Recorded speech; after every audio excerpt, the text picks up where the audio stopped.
Il y a de grands hommes de Dieu que vous avez aujourd'hui dans vos pays qui sont devenus grands pas en lisant la Bible, mais en lisant Yonggi Cho, en lisant Watchman Nee.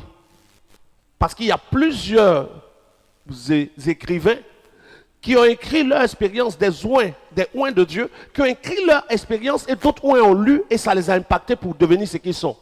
Dieu ne passe pas seulement par la Bible, mais Dieu peut passer par la Bible pour transmettre un message. Mais la Bible n'est pas la parole de Dieu. Je lis la Bible.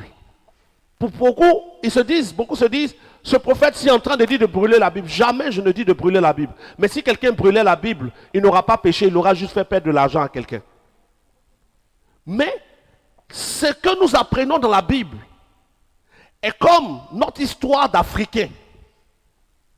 C'est comme si un Africain allait prendre les livres d'histoire à la Bibliothèque nationale et qu'il lisait pour comprendre d'où vient et comment la Côte d'Ivoire a commencé. Quand je lis la Bible, je vois l'origine de la Pentecôte. Je vois comment les premiers chrétiens se sont assemblés. Quand je lis l'histoire de la Côte d'Ivoire, je vais voir Houphouët-Boigny en train de tout faire pour créer le RDA.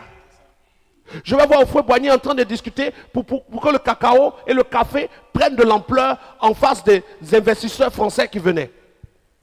Mais quand je lis la Bible, je vais voir quand le Saint-Esprit est descendu, comment est-ce qu'ils ont commencé à opérer.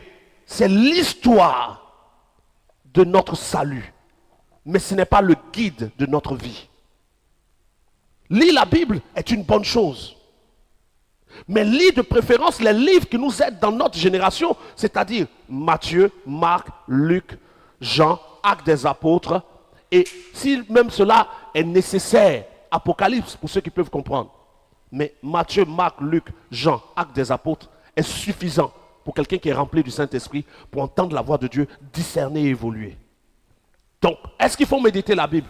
Par la méditation des écrits de la Bible, tu parviens à un discernement naturel.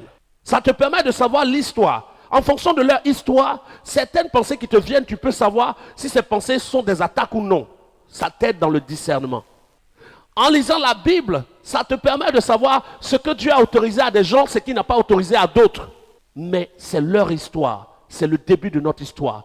Je dois connaître l'histoire par laquelle Dieu est passé jusqu'à moi. Mais arrivé à moi, je dois entendre la voix de Dieu.